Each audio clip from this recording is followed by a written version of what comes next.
Hey y'all, welcome back to SunshinehazeCo. I'm Aja A. We had an eclipse yesterday. I wanted to get this video up yesterday, but y'all know how it goes. But I still wanted to get this info up for you guys, give you a little bit of insight into the energies that we're going to be dealing with. This one is a full moon in Taurus, and it is a total lunar eclipse. This is going to be the last total lunar eclipse that we have until 2025. We are currently on the Taurus Scorpio eclipse axis. Give me a second, y'all, because it sounds like Citrus the cat is, she sounds like she's somewhere she ain't supposed to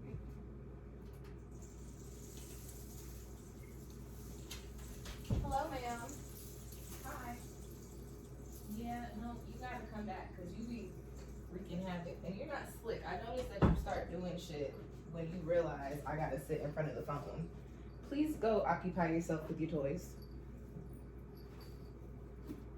Yeah, you got caught. You got caught. She looked at me like, really? So as I was saying, this is the Taurus full moon. It is the last total lunar eclipse that we'll be having until 2025. Briefly speaking, or generally speaking, what is a full moon? This is when the moon and the sun are opposite each other in the sky. And so the moon appears completely illuminated.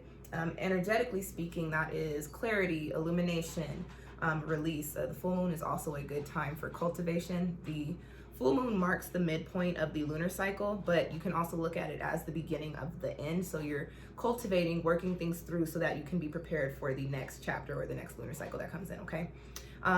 Speaking to eclipses, I like to when I tell people, like when I'm explaining astrology to clients and friends and family and everybody, I tell people eclipses are like these full moons and new moons on steroids.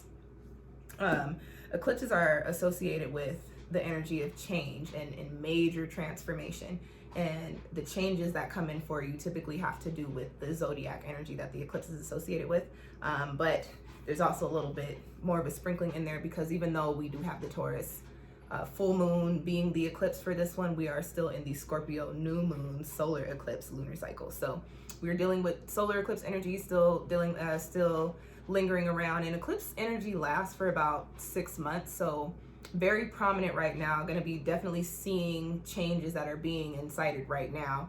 And then over the course of the next 6 months, these things will start to play out and start to come into fruition and start to work themselves out, okay? So yeah, let's get into it, you guys. This full moon was yesterday on election day, which I always find it interesting when election day or something political falls on a full moon or a new moon. I'm like, what's about to go down with these elections? What's about to go down with these ballots, right? Yesterday, 11/8, and 16 degrees. That is a 7-day.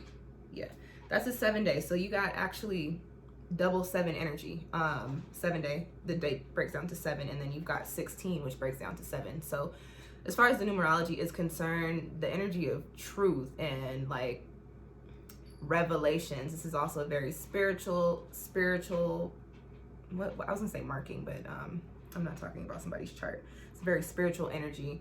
There was another word that I was thinking of that I wanted to lend to that. It was right at the tip of my tongue.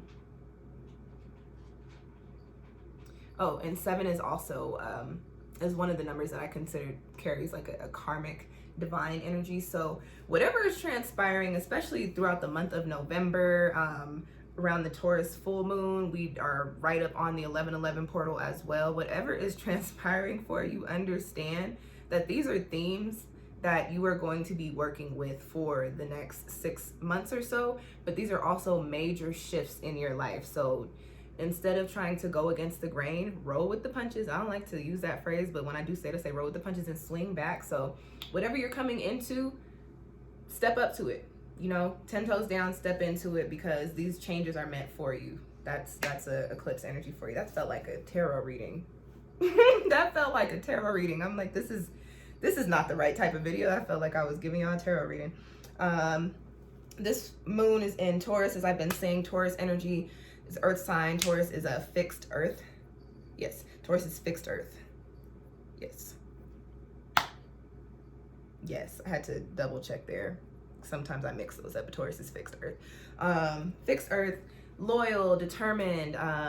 Taurus is also generous, sensual. I also like to say that Taurus Taurus is also a little fancy, okay? On the shadow side, they can be self-absorbed, stubborn, a little gluttonous, a little lethargic. If you know any Tauruses, when they're not operating at their highest good, you've probably experienced that with them. There are a few aspects here that are going to be lending to the energies that will be dealing with, that will be in for the next couple of weeks, and again, I guess the next month or so, right? With the Scorpio and the Taurus moons happening here. Citrus, sometimes your little jingles sound conspicuous. Like, what are you jingling and what are you doing? Don't even think about it. Do not even think about it. My hair is not a toy. Okay, so the first that we've got here is a conjunction being made to Uranus. Uranus is the planet of change. Uranus is the planet of individual expression. Okay, so with this conjunction, it is in retrograde. So, and I don't necessarily, get off my legs, girl. I don't have, ow.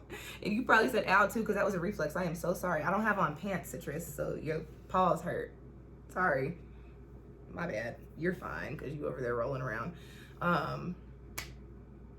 It is in retrograde, but I don't like to look at the retrogrades like, oh my gosh, this is so chaotic. And also Uranus is an outer planet too. So you don't feel those effects as much as on a conscious level as you would on a subconscious level. So with Uranus being in conjunction to the moon, there is going to be this feeling of needing to put ourselves in the spaces in which we are doing the things that we feel like we are supposed to be doing. That individual energy coming by way of Uranus is really prominent. And then you got the emotions and the feelings with the moon. Those two coming together, they're in conjunction. So it's like, okay, what makes me happy? What do I want to get into? What is me? What am I made of? And how do I get to those points and feeling like you really, really need to be in those spaces, okay? And doing whatever needs to be done to put yourself in those spaces, or things will be transpiring that you are not initiating that will be happening to put yourself in those spaces. We've also got oppositions being made to both Mercury and Venus. Mercury is the communication planet. It also governs short-term travel. In old astrology books, you'll hear, let's say, sisters and brothers and neighbors, but that is like your friends and like acquaintances. And also like perspective, all things mental. Venus is the love planet. Venus is also the money planet. So governs love and money, how we get to our money, our personal pleasures, things like that. So with this opposition being made to these two planets, there's a little bit of a feeling like really needy. Also feeling a little confused and anxious about what you've got going on. Okay, that's what I'm going to say for those two planets. There's also a square being made to Saturn. Saturn is the karmic planet. Saturn is, I call Saturn the tough planet. Saturn is associated with paternal energies. So anytime Saturn is in the mix, it's like, lessons being learned, things being corrected. So you've got, what did I say? A square to Saturn. Squares are not necessarily the good aspects. They tend to be a little bit more challenging. So this one makes us feel a little restricted. You might just overall just generally be feeling a little down in the dumps.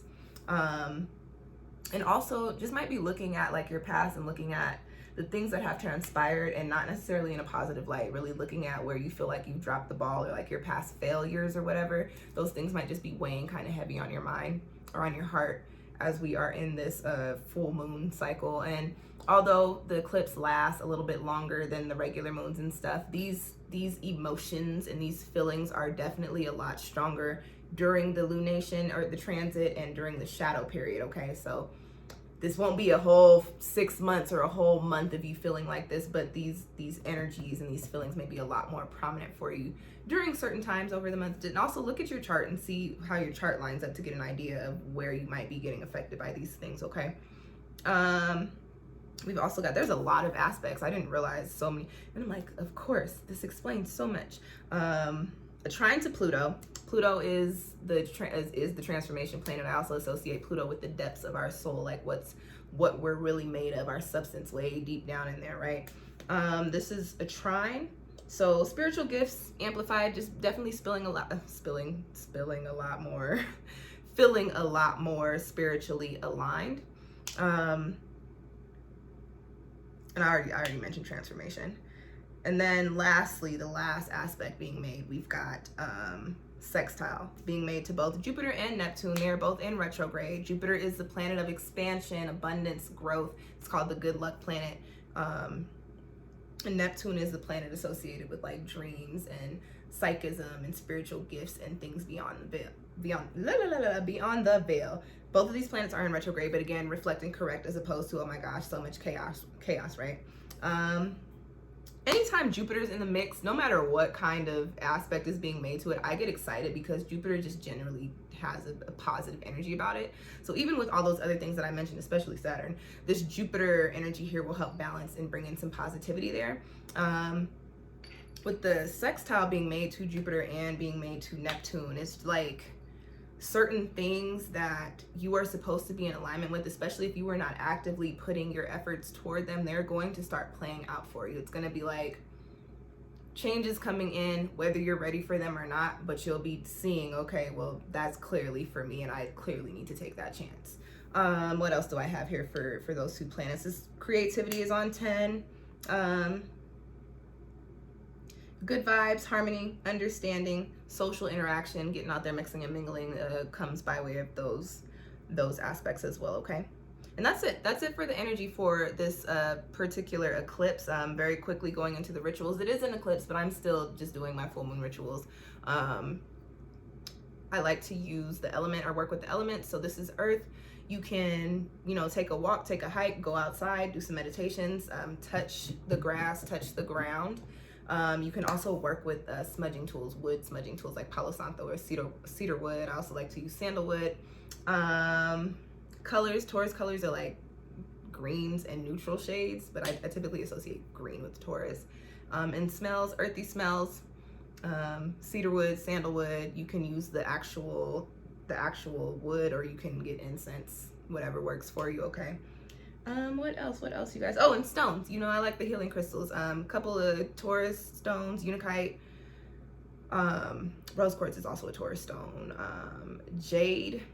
I believe all versions of jade are associated with Taurus, and this other one, selenite. I believe both peach selenite and white selenite are associated with Taurus as well. And that's all I got for the rituals. You know, if you're gonna do intentions, I like to write them on just a little note card. And I start them with clauses like I release, I no longer, I have clarity on, I break through, I am cultivating, I am working toward, and finish them out with my own personal intentions, and I read them and then I burn them in a safe space and ask that they carry on. You guys know I'm spiritual, and I pull everything. Whenever I finish, I say my clause, and then I ask that my intentions carry up on angel wings with the help of the zodiac and the transit energy to God's ears, and manifest in positive alignment with what I got going on in my highest good, okay? And that is really it for my rituals. That's really all I do. I do keep it cute. I keep it real cute, especially because today was a day, y'all. I had a very tower day, and then I was doing readings, and of course the two decks that I used both had the tower cards sitting on the bottom, and I was like, oh, okay, spirit got jokes. I already got the message, and y'all gonna say, no, in case you didn't see, here's two decks with the tower card on the bottom. I said, okay, guys, I got it earlier. I've been had the message earlier in the day, but thank you for the reminder. And so yeah, that's it for the energies for this eclipse. Major changes coming in, and honestly, eclipse season, I'll keep it real with you guys, from my own experience and just from hearing my friends and family speak, and me knowing when these transits are happening, oftentimes the change that is coming in, you are not prepared for it. It feels very much so like tower energy, depending on how your chart is set up. So with that being said, people that are going to be the most affected by this particular transit are people with, of course, a Taurus moon placement, but also if you've got a lot of Taurus, Citrus, what? Fell. Something sounded like it fell. Oh, it was a piece of paper. Jody, I see you eyeballing my legs, girl. Chill out. Thank you. Taurus moon placements, this is definitely, eclipse, this is definitely going to be a very transformative time for you.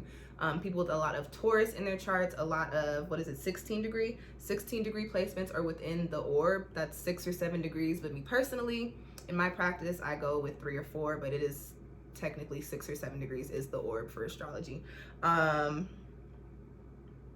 What else? Earth signs, fixed energy, lots of fixed placements, lots of earth placements, and also a lot of second house energy, as that is the house that Taurus is associated with. And also, if you don't have a lot of those placements in your chart, look at where you do have these placements in your chart and where they are in relation to the current transits and everything else that you got going on in your natal chart, to get an idea of how these things might be affecting you. You know, somebody with this full moon in conjunction, say with their, like, give me a house, 7th house, might be coming into a new relationship, or the relationship that you're in might be making some major changes. This is a lunar eclipse, things phasing out, things so that you can prepare for what's coming in. Might be getting ready to move away from a relationship. Say you've got something going on and this moon is in opposition to your, like, give me another number, in opposition to your to your 2nd house, which is to your personal 2nd house. Just giving little examples here. Like, you know, just look at where you have things going on. Say if this moon is just completely lined up with you, this might be a very good and positive time for you. If this moon is making squares to certain aspects in your chart, you may have to take some time to figure some things out, to break things down so that you can move forward. It just depends on what your chart looks like. So get on one of those free apps, plug your birthday in, and then plug in the current date and look at what you've got going on. A lot of them, you can click on them and it'll give you like a little tiny description as to what is happening. You can also purchase a report from me. I don't do transits currently, but I do personal natal chart reports. So if you want some more information on what your chart means to you personally, check out my links. You can get one for yourself or for a friend. Holiday season is coming up, and that's it. I'm not really going to drop too many plugs because I am ready to take it down for the night. I am drained. I am exhausted, you guys. This eclipse and the energy has taken me all the way out, but I am also accepting and open to whatever is coming. Leave it at that. Thank you guys for tuning in. Hit the little thumbs up if you like this video. Share it with your astrology friends and your spiritual community. If you have any questions or comments, drop them down below. I will catch y'all next time. Happy eclipse season and happy holidays, since we are now coming into the holiday season. Peace.